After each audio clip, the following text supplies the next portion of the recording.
Olá, pessoal! Bem-vindo a mais um Mão na Luva, onde a gente discute temas clínicos, dicas clínicas que vão te ajudar no atendimento clínico do seu paciente com DTM e dor orofacial.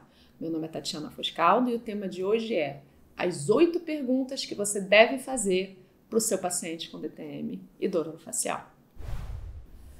O que é esse vídeo? Esse vídeo é sobre o processo de anamnese, né? Sobre como você pode ter um roteiro que vai te facilitar na anamnese, na investigação clínica do paciente com DTM.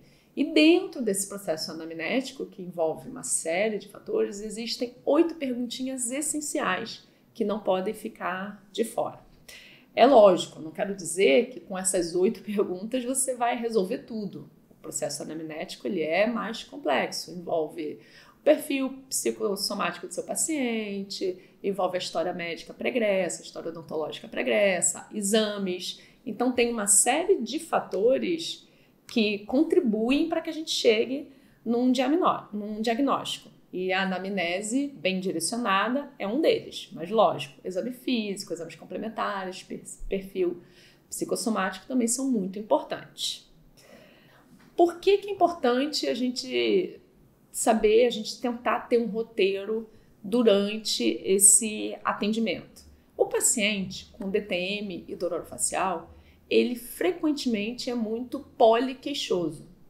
O que eu quero dizer com isso? Que esse nosso paciente, ele provavelmente terá mais de uma queixa, né?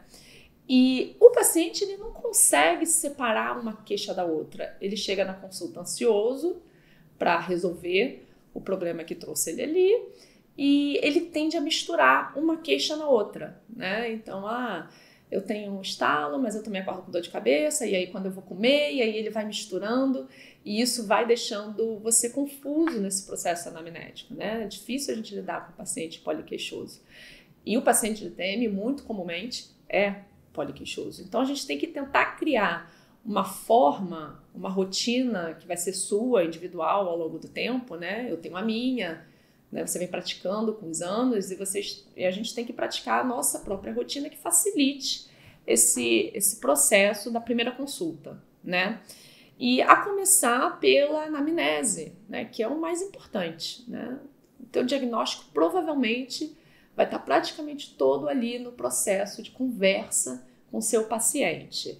Então, se a gente conseguir organizar, ter um roteiro, a gente consegue se confundir menos e ajudar o nosso paciente, porque o paciente também, com muitas queixas, ele também se confunde. Então, a ideia é tentar criar um roteiro dirigido para uma anamnese mais bem dirigida, que ajude você a entender melhor o seu paciente e extrair o máximo que você puder dessa anamnese, da história dele, né?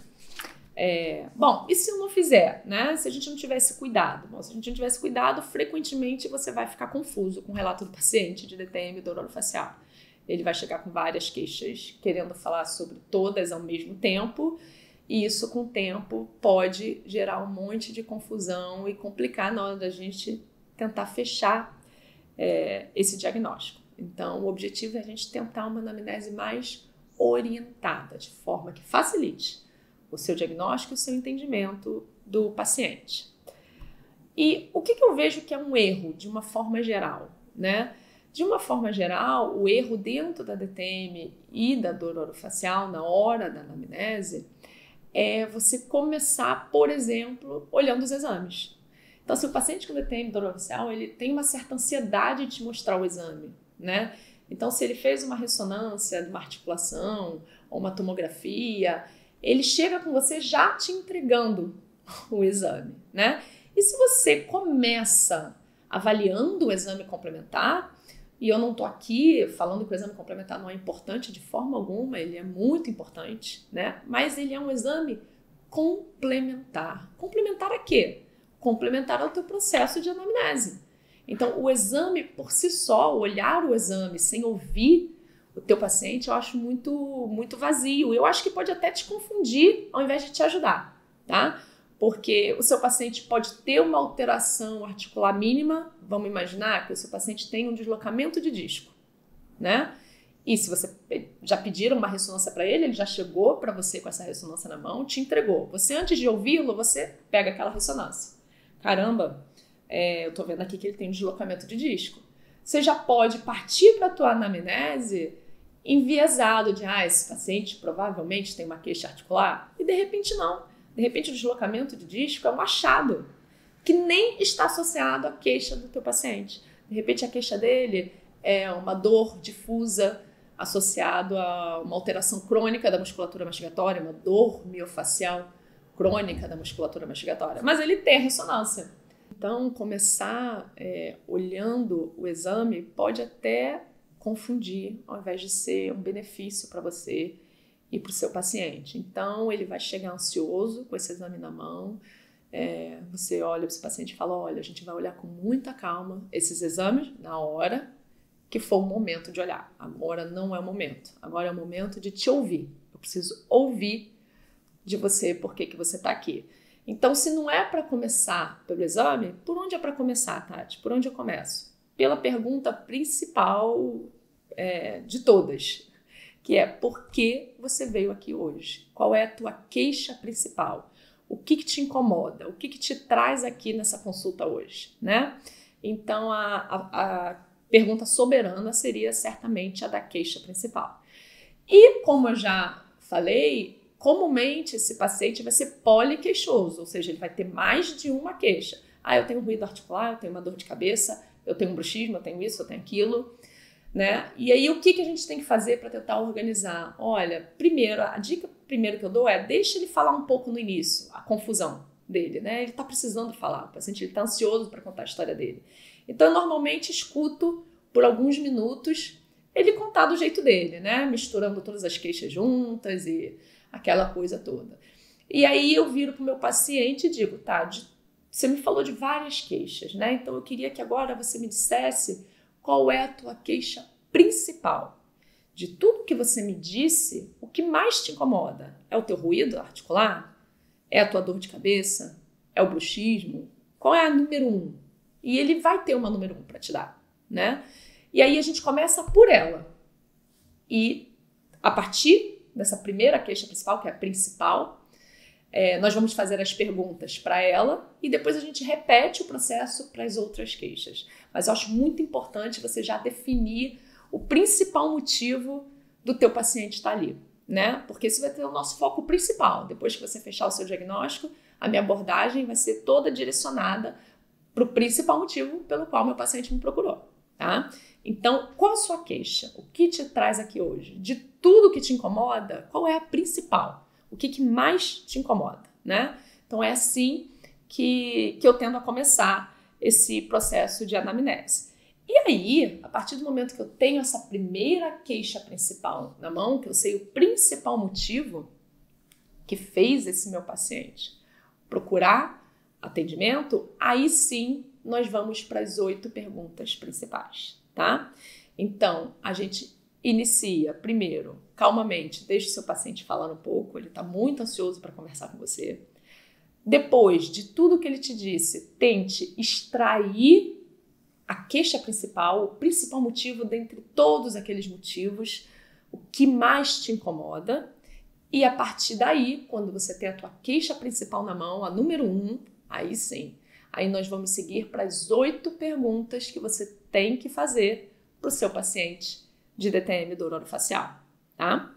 Então vamos começar com as perguntas. A primeira pergunta, é lógico, é o início. Meu querido, quando que essa tua queixa começou? Então, se é uma dor, quando que essa dor começou? Então, é muito importante a gente já ter uma noção de quanto tempo essa dor tem.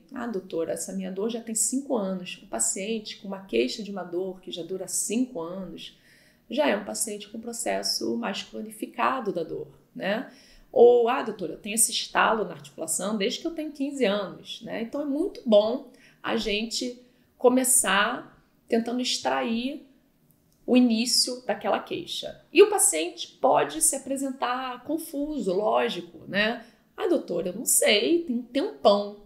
Então, aí a gente tenta ajudar. Tá, mas tem um tempão quanto? Tem mais de 3 anos? Não tanto assim. né? Então a gente tem que tentar dar uma direcionada, porque se for uma queixa de longo tempo, ele pode ter dificuldade, aí a gente ajuda ele. Mas tem mais de 3 anos, mais de 5 anos, mais de 10 anos, a gente dá algumas opções para ele tentar comparar e te dar um número aproximado de há quanto tempo ele tem aquela queixa incomodando.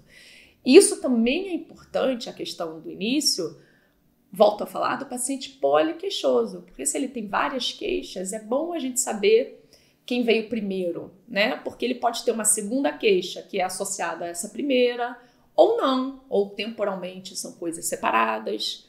Então é importante que a gente pergunte como, quando que essa queixa começou. A segunda pergunta é a localização, né?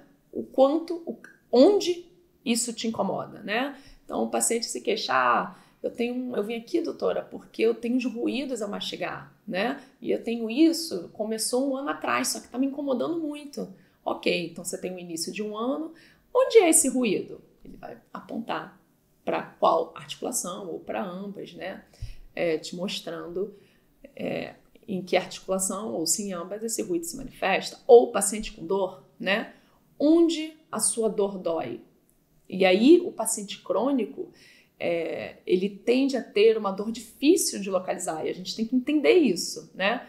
O paciente crônico, ele vai te dar uma região, né? Ah, doutora, dói por aqui assim, ou dói aqui, né? Dificilmente ele vai ser pontual, como um paciente com uma dor mais aguda e momentânea, né? Então é importante a gente saber isso e a gente anotar a região, a localização daquela manifestação. Então o paciente vai botando a mão, eu vou anotando na ficha, temporal, masseter, ATM, cervical, né?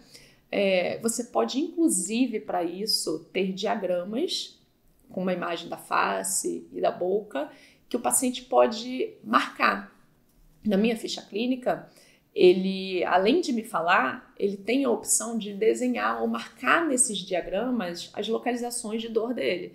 Então, tem paciente que marca um X, tem paciente que faz um rasurado, tem paciente que circula uma grande área, né? É uma outra forma de você ter registrado nesse momento inicial a localização da dor do seu paciente. Passamos então para a terceira pergunta, uma pergunta extremamente importante, que é a intensidade. Meu querido, o quanto a sua dor dói? Dói muito. Dói muito é muito vago, né? Normalmente eles falam isso, dói muito. Ou é uma dor que é chata, tá ali todo dia me incomodando, mas não é a pior dor da minha vida. Mas é importante que a gente tente objetivar um pouco mais essa resposta, né? E uma forma boa de fazer isso é você dar uma escala para o seu paciente. Uma escala numérica. Você pode dizer, mas de 0 a 10, a sua dor dói quanto? Sendo 0, nenhuma dor.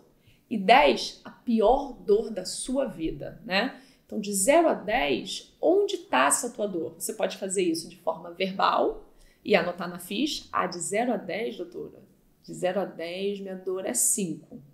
Ou você pode dar uma escala analógica visual, como vocês podem ver aqui, um exemplo de uma escala analógica visual, onde o paciente marca um X.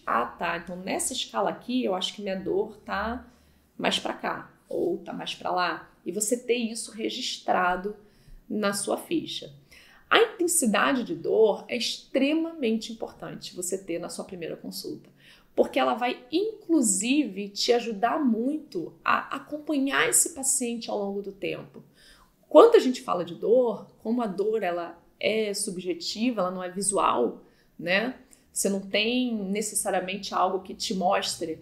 Quando você trata um canal de um dente e você preenche aquele canal com material obturador, você tem um raio-x mostrando o tratamento que você fez, né? Você pode tirar uma foto do dente cariado antes e depois, com a sua restauração belamente executada. Você tem algo mais visual.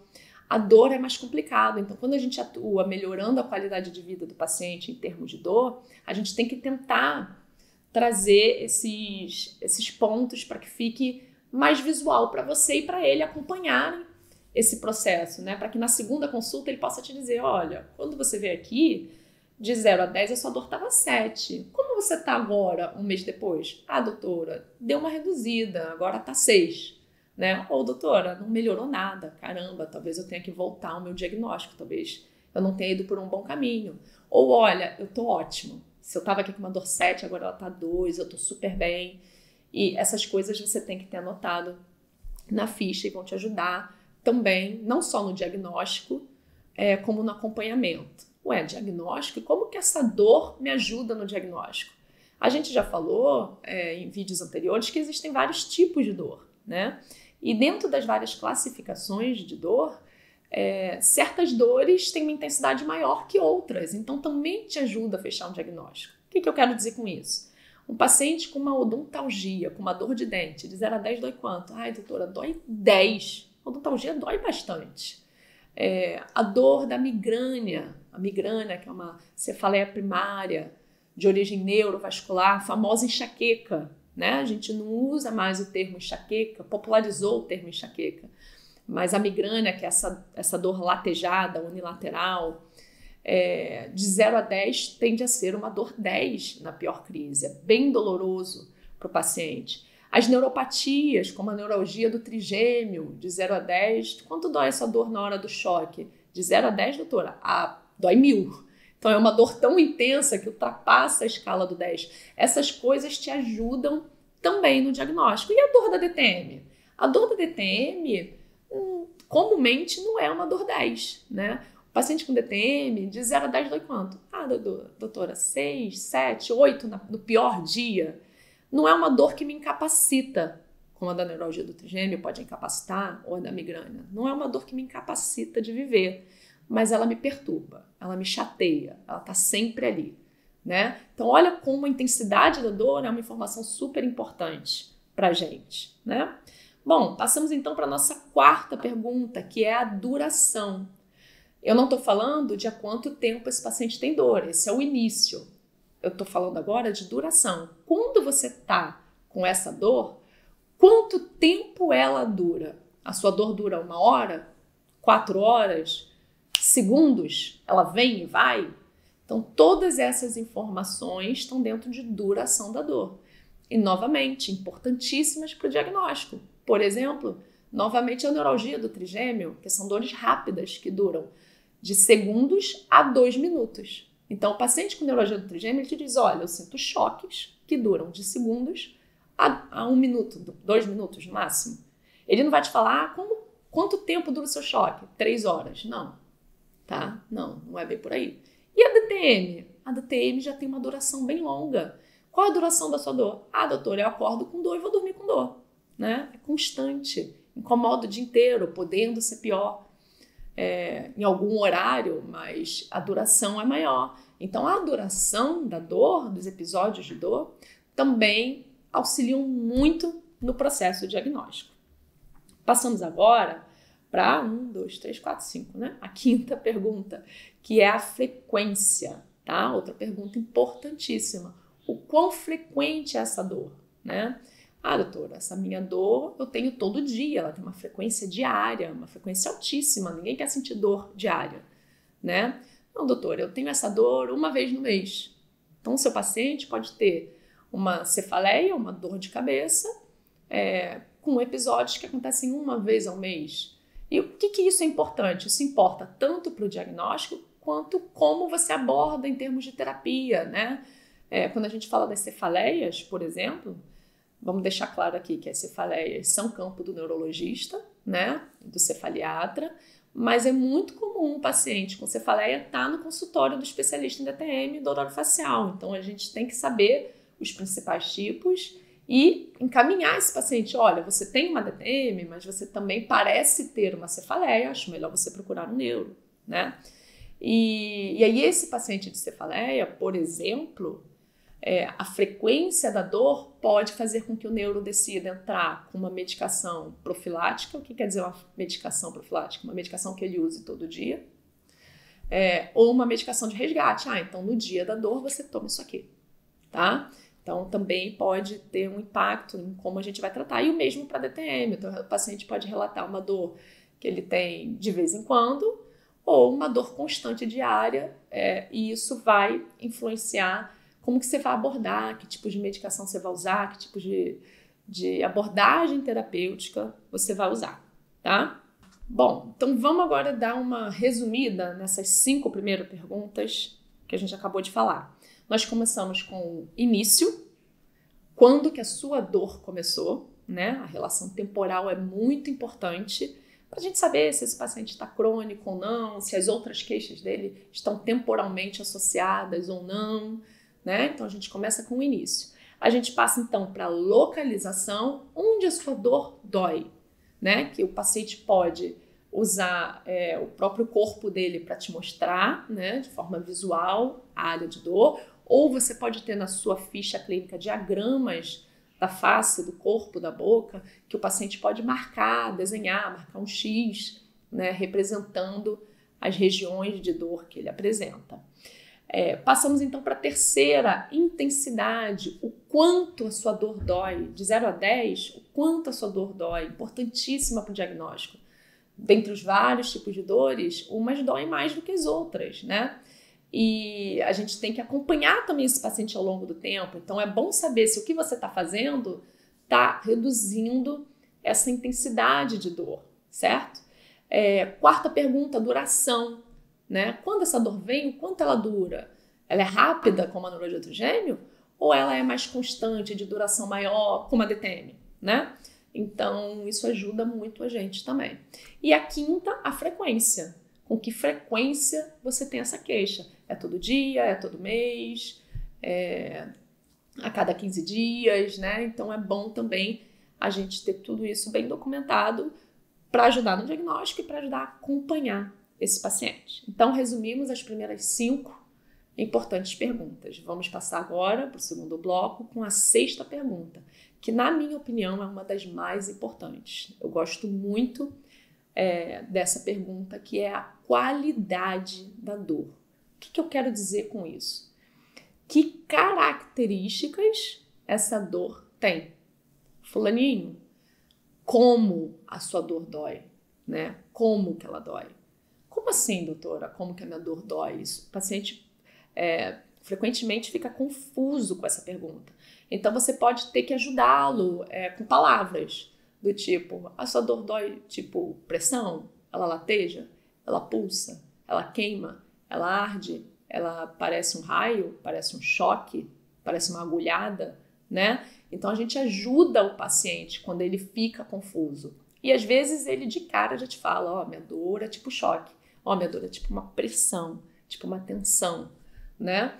Então, importantíssimo. Por quê? Porque dentre os vários tipos de dor, novamente, cada dor dói de um jeito.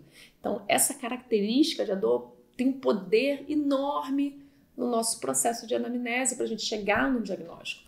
Como a dor do meu paciente dói, me ajuda muito, né? Então, se ele me fala em choque, ardência, queimação, talvez eu já fique pensando num componente mais crônico, neuropático, né? Uma dor pulsada de cabeça, latejante. Será que esse paciente provavelmente não tem que procurar um neuro, porque as migrânias são muito latejadas, né?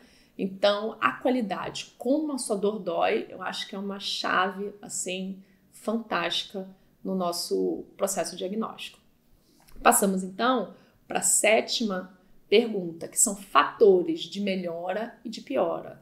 Então, depois que você tem todas essas informações, a gente tem que perguntar: o que melhora a sua dor? Doutora, ficar quietinho melhora, né? O que piora?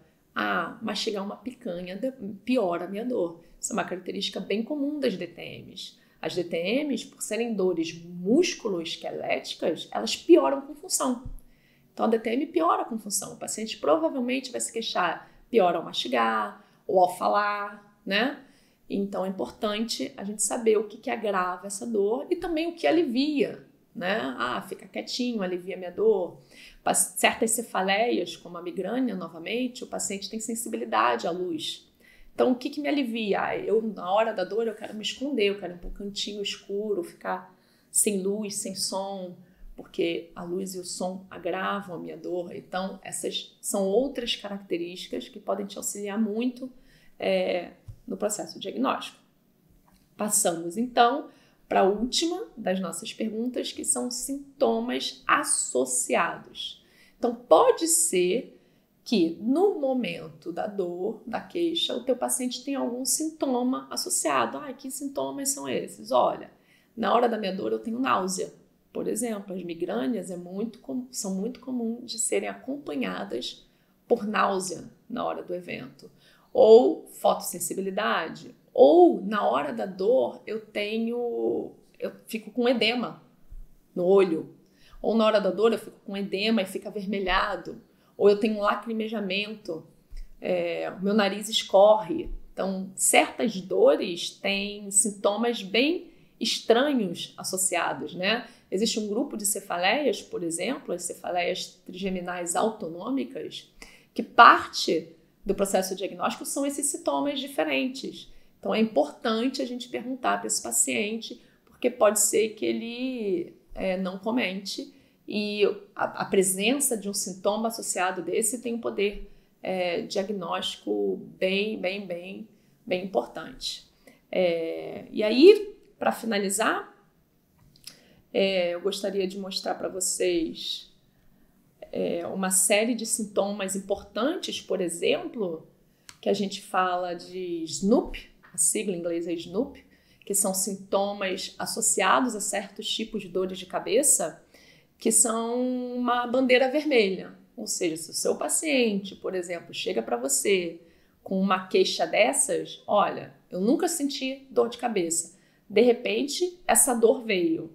E é a pior dor da minha vida. Quer dizer, uma dor de início repentino, que tem um relato de ser a pior dor da vida do paciente, que num curto período de tempo piorou muito, agravou muito, e que é acompanhado, tem febre, náuseas ou sintomas neurológicos, alteração da visão, paladar, cheiro, né? Então, esses sintomas SNOOP são sintomas bandeira vermelha. Então, se o paciente chega com uma queixa abrupta dessa, você pode precisar encaminhá-lo correndo para o médico, um neurologista, avaliar. Algo grave pode estar acontecendo. Então, são uma série de sintomas que são importantes da gente ficar de olho, tá? Bom, então eu vou encerrar esse vídeo por aqui. A gente falou hoje sobre 8 perguntas essenciais que a gente deve fazer para o nosso paciente com uma queixa principal de dor orofacial e DTM. Uma forma de organizar esse roteiro de anamnese para a gente poder extrair de forma detalhada o máximo de informações que a gente puder, que ajudem a gente num diagnóstico mais preciso.